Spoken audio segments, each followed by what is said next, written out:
Hello, everyone. It is Jamie Jill Wright here at Madlet Musics. And today I have back with us Anne Gabhart. Hello, Anne. Oh, so good to be here to talk about books and such. Yeah, I love having you here because your books are always so interesting and they have such unique flavor. And this one I'm sure is going to be no different. But I hope it will be one readers will enjoy. I enjoy writing about the Appalachia area. Yeah, yeah. And you do such a great job with it too. So it's exciting. But this one comes out next month in May. Is called The Song of Sourwood Mountain. So that in and of itself is a great title.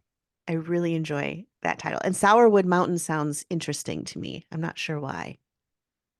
Well, it's actually a made-up name. Uh, I just wanted to pick a tree that was in the mountains and name my little holler after that tree. And I love it. and so I found about the sourwood trees, which are not huge trees, but they have a beautiful bloom, and the name doesn't sound all that great, but Yeah. sourwood honey, I have read, is the most treasured and expensive honey you can buy. I had never even heard of a sourwood tree, let alone sourwood honey. Well, I looked online and considered buying some for a prize giveaway type thing, and most of the places were totally out because they'd all been bought out, and the ones that weren't were over my price range. I wonder what makes sourwood honey so needed, especially, I mean, it must be a very, because it's got to be a very local thing to Appalachia since I've never heard of it. It's in the whole Appalachian region because these Mhm. places, a lot of them were not Kentucky. They were more Georgia, North Okay. Carolina type places that you could find online that made this sourwood honey, and it obviously is very Oh good. my goodness. Well, everybody who's listening who's from that area is probably going, Jamie, you're so behind. How have you not heard of sourwood trees, let alone sourwood honey? Well, we know about the trees in our area sometimes. Yes, exactly. Exactly. Well, now that we're done talking about sourwood trees, tell us a little bit about the Song of Sourwood Mountain. It's about I wanted to write about a mission school, and most of the mission schools at that time were started by women who came Okay. into the area, but they were always unmarried. And I wanted to have a little romance in my book. So I decided to have a mission preacher who wanted Hmm. to start a mission school. And so he needed a mission school teacher. So he went to school with Mira long when they were younger. Uh-huh. And Mira had actually been in love with another young man, and the young man contracted tuberculosis and ended up into a sanitarium. And he passed away after 2 years. And she sort of resigned to being a single or spinster school teacher. Because Okay. I don't know whether you knew at that time, but at that time, school teachers could not, female school teachers could not be married. If you got married, you had to quit being a school teacher and go home and be a wife and mother. Okay. So she was sort of resigned to that, even though she'd always wanted to be a mother and have a family. Hmm. So then when Gordon comes to the church and trying to raise money for his mission, he sees her and he feels like the Lord has nudged him to ask her to be his teacher. And not only that, surprisingly enough, after not seeing her for 4 or 5 years, ask her to marry him. So Oh, she leaves. So she leaves for her church that morning, and before she comes home that day for noon lunch, she has had a proposal of marriage, which she thinks is pretty outrageous and ridiculous that she has not seen him for 4 or 5 years. And how in the world could she marry a man that she liked well enough when they were in school, but it's been a while since they were in school. So that's the beginning of the book. And eventually, the Lord closes all her doors on her. She loses her job. She loses her place to live, and she's pretty much desperate at the time with no income Hmm. to look fall back on, and so she decides to accept his audacious proposal and go to Sourwood, which is quite a change for Mira since she has grown up in the city. That would be quite a change because she's moving into the mountain regions then at that point of Appalachia, correct? Right, and there's no conveniences. She's going to live in a log cabin and have to cook dinner in a fireplace. Uh, I Oh, cannot imagine cooking in a fireplace, but no. people did it for years and years and years. So it's Yes. obviously able to do, but Yeah. quite a change for her. And she didn't have running water except for a stream outside the cabin, which was not exactly the running water that most of us think about. And Right. so she had a lot of changes. And then mountain people can be very exclusive or whatever. They don't Hmm. always welcome new people Hmm. into their area. So she had to try to win over the people and get them to allow her to teach their children. Wow, this is interesting. And so, like you had mentioned to me before we started recording, that this is kind of a marriage of convenience story, also. Right. When Gordon asked her to marry him, and she tells him it's ridiculous and audacious, he tells her that, if they get married, that he thinks the mountain people will accept her better and that they can have the kind of marriage that's not the full marriage if that's not Hmm. what she wants. And eventually he falls in love pretty quickly. He's a little more timid about it, and many things happen to Mira in the mountains. Hmm. She meets a young girl who is an orphan, doesn't have any parents, doesn't even know who her father was, has never had a father. Okay. Her mother was sort of an outcast, and she has passed on, and Ada June has been just passed around from one family to another, taking care of her. But she's pretty much a rebel anyway. She doesn't Hmm. want to be the sweet little girl that some people want you to be, Right. and she has had such a hard time that she won't talk. She can talk, but she doesn't want to talk. And she will only talk to certain people. And so she and Mira come have a relationship in the book, and I really enjoyed writing about Ada June. She has a dog named Bo, and she feels like sometimes that's the only love she has is her dog loving her.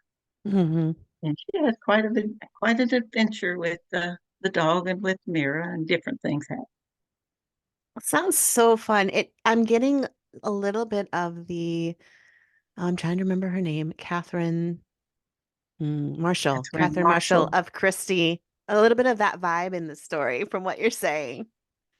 I read Christie many years ago, and I don't Mhm. remember a lot about it.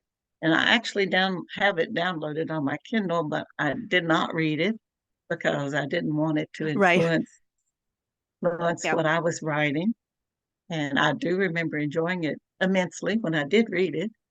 But I think her book, and now I don't, like I said, I don't remember a lot about it, Hmm. but had a little more about the actual teaching than mine Yes. does. And I Okay. thought mine would when I started, but then it became more about Mira's relationship with the people in the mountains and her relationship with Gordon more than the Hmm. teaching.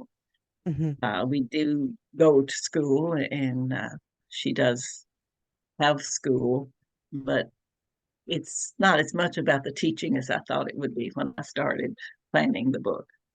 Isn't that funny when you're writing a book and you have this trajectory that you believe the story is going to take you? And then all of a sudden the characters are like, no, we have other thoughts here. So you're going to just come along with us. Do your characters do that a lot?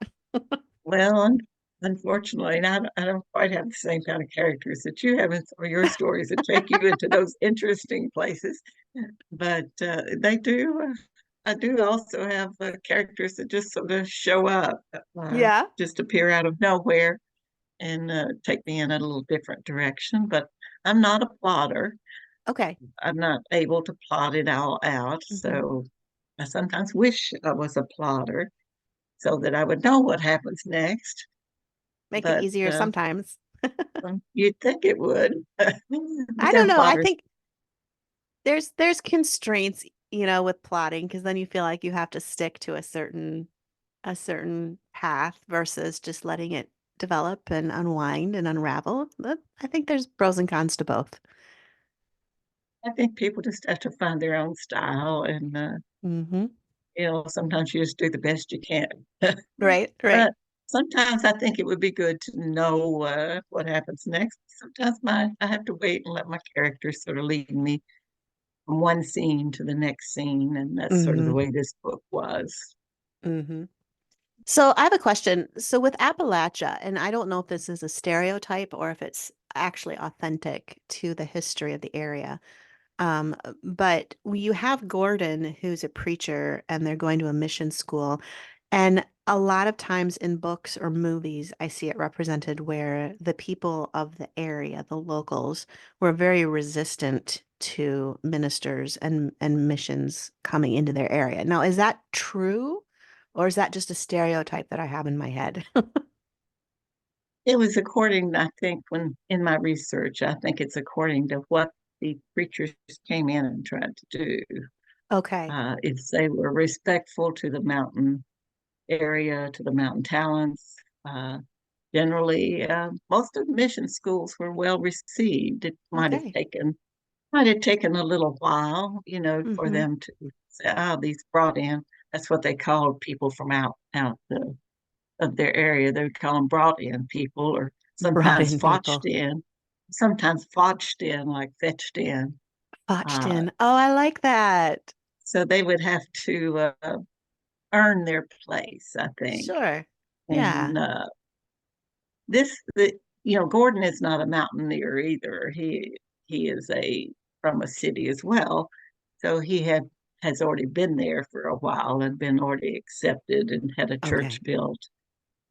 Most of the mountain people were interested, or a lot of them were interested in the gospel coming into their area, but it was according to how it was delivered. Hmm. And there were a Hmm. lot of preachers that were just weren't established in one place. They would just ride around the mountain and stop, and all the people would gather. Sometimes Oh, hundreds of sure. people would come down out of the mountains for their revivals, and I think they were always receptive to the Yeah. gospel. Yeah. That's great. That's great. I love hearing the stories of the Appalachian Mountain area and the traditions of the people there. There's so much rich culture and ancestry in the Appalachian region. Um, and I don't know if we realize how much of the American spirit is captured in the regions that you're writing in. But they're very clannish, but that's Hmm. because a lot of them came from Scotland, where there were clans, There and were clans. Hmm. they're very, of course, the families were large, and of course, if you're having 16 kids or 12 Right. kids, and then they grow up and have many kids too, before long you've got a huge family. Hmm. Uh, like I said, this is my fourth book set in the Appalachian Mountains, and one of the things I have enjoyed is their unique expressions. Yes. Like they want to get a soon start. That means they want to get up early in the morning and get started. Oh, I love So it. they have so many of those really poetic Hmm. ways of talking that really are fun to sort of put into the story if you can, Yeah, and yeah. without it being pushed in, but where it Right. belongs in. Right. Well, it adds a lot of flavor, I think, as a reader when you get into a book and you're reading it in an area that you're not necessarily as familiar with and you get some of that local vernacular. It just really kind of, at least for me, it draws me into the story and I feel like I'm actually traveling there for a little while. And I think it's fun to put those in as long as you make sure the reader knows what you're saying. Right. Yeah, if I need a Like translation book, sometimes that's difficult. in one of my books, one of my, I think these Healing Hills, one of the things that the mountain people would say is that somebody had been killed. Well, that story is about frontier nurses, Okay. and they would come and tell the frontier nurse midwife that so and so's been killed, and she'd say, "Well, can't do anything for somebody that's already been killed." Well, then somebody was killed dead, so being killed meant they were wounded. But if you were Oh killed dead, my. then you Oh were done for. my. Oh, okay. So you had to be killed dead to be actually deceased. Otherwise, you were Right, just badly injured. wounded, wounded, or in a bad shape. Oh, that's so funny. I love it. I love it. So there were Oh, a lot of little things like that that you can put in with. yeah. Couldn't quite put as many in on this one because most, my main characters were Gordon and Mira, Hmm. but then Ada June was also a viewpoint character. She's 10 years old, and because Oh, she I was a love it. viewpoint character in the book too, Now, and when she you was start, very mountain. well, yeah, I guess she would be.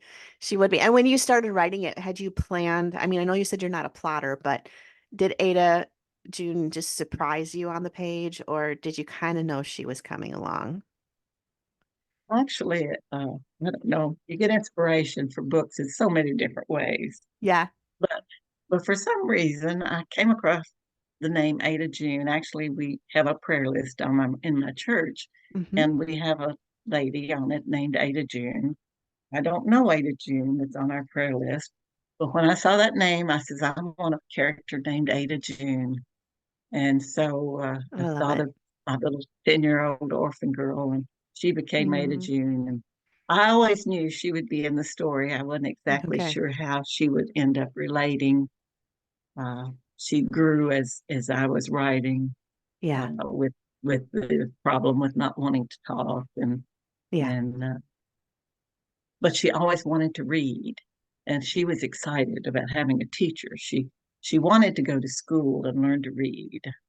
I love that. I love that. Ah, so much fun. So the book is called The Song of Sourwood Mountain. It releases May 7th, and it's set in 1910. So we're kind of right at that cusp of the new century, but just before World War One starts moving into the picture. So kind of that golden era, I think, of American history. And it was a time when a lot of women were beginning to be able to be educated, Yeah. uh, because before that, a lot of women didn't have the opportunity to go on for higher education. But Hmm. some women at this time had been able to go to college and graduate, and then they needed something to do with their education, but there still weren't very many doors open. And Right. one of those doors that was open was teaching. Teaching. And then there was also sort of a missionary feel that went through a lot of the northern churches where they wanted to take the gospel to areas that had not gotten it yet in America. And of course, the Appalachian area with all its sort of unable to be reached very easily. Right. And Right. so that was one of the places they would send missions and send Hmm. missionary preachers to. Well, and a lot of the mountain folk in Appalachia probably didn't have that education of, reading besides maybe basics. Am I correct in that? Well, actually, I wrote a book about the during the set during the Depression called Okay. "Along a Storied Trail" about pack horse librarians. Hmm. And most of the old at that time, a lot of the children had that was in like the 1930s, and more of the children Okay. had been able to have an education, Okay. but a lot of the adults had never learned to read, had never been Sure. able to read. So I think that there wasn't a lot of opportunity for Hmm. education. They lived isolated. They Yeah. weren't able to get out. I mean, even my little area of Sourwood doesn't have a road into it. It just goes. They use the creeks and the whatever is roads at that time That's how they for find their it. Wow. wagons and Yeah. horses. So it was just such a different time, It different was. different way. So when you write your books next time, can you just write it and then include some sort of a time travel machine so that I can get in and push a button and go back in time? I don't know. We probably wouldn't neither one of us want to stay long. Oh, I don't know. Something about the simple life though might be kind of nice, but yeah, we probably wouldn't. We'd eventually be like, okay, I need my modern day amenities. Maybe that. Yeah. Running water in the bathroom would be really nice right about now. That would be certainly an adjustment. It would. No electricity, no electricity, no No electricity. phones. Yeah. And like you said too, cooking over a fireplace versus, I mean, you kind of assume back in that era they would have had a wood cook stove or.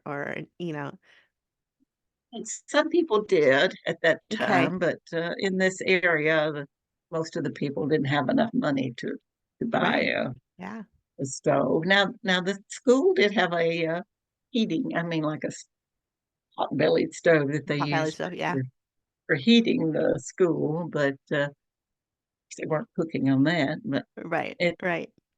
most of the cabins were very primitive Primitive. at that Yep. So, time. yep. I did try once to cook um on an open fireplace. And the fact that I tried once tells you how well it went. Well, in my story, I have a scene early on where Ada June Hmm. has met Mira, and they're talking about something cooking, and maybe she could make some cornbread for the next Ooh. meal. And he says, "Well, I don't know how I could make cornbread on a open fire." And Ada June is just going, "What in the world? This woman doesn't know anything. She can't even make cornbread." Oh my goodness. Oh my goodness. Oh, now I'm hungry for cornbread. I might have to make some for lunch. But yeah, and that's the thing is like even if you figure out how to make it and get it in some sort of a pan, a cast iron skillet or whatever, and you're cooking it, you don't have the temperature moderation like we're used to either with the fire. So I just more power to the people that baked over open fire. But they did have the cast iron uh, skillets that had tops, cast iron tops True, true. that they Yep. could probably stick in the ashes. Who knows what they did? Who I, knows? I haven't tried it. I don't know. So, in other words, Anne, neither you or I are going to be invited to go pioneer in the Appalachian Mountains Like I to feed could stick a people. potato. I would stick a Hey, potato in the yeah, ashes and cook them. There you go. potatoes work, and yeah, I've cooked apples on campfires to get like a nice There soft you go. apple. So, See, so we would be fine. We'd we be fine. starve. We would stop. We get bored of apples and potatoes pretty quickly, but. Well, maybe that. Mhm. Oh, fun. Well, readers, if you want to check out The Song of Sourwood Mountain by Anne H. Gabhart, I would highly recommend it. It is available wherever books are sold, and you can go to Anne's website at Anne H. Gabhart, GABHART.com. Find out more about her other books, sign up for a newsletter and all that. So, Anne, this was such a blessing to have you here again. It was fun, and of course, a great place to look for books is the Baker Book House. It's part of Yes. Baker Publishing. It's a great place if you want to go find some print books. It's a good Hmm. place to go shopping for It Revell is. and the Bethany other House. Bethany Bethany House. House. Yeah. Bethany House book.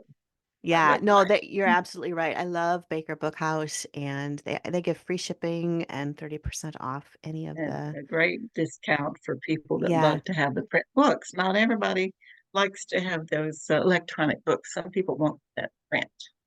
I love the ease of the electronic when I go on a vacation because I don't have to pack grocery bag full of paperbacks.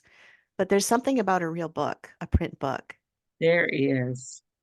And I where think a lot of readers are feeling that, but especially like for me, where I'm looking at a computer a lot all yes, day, and yes. so when you want to rest your eyes, you pick up a book.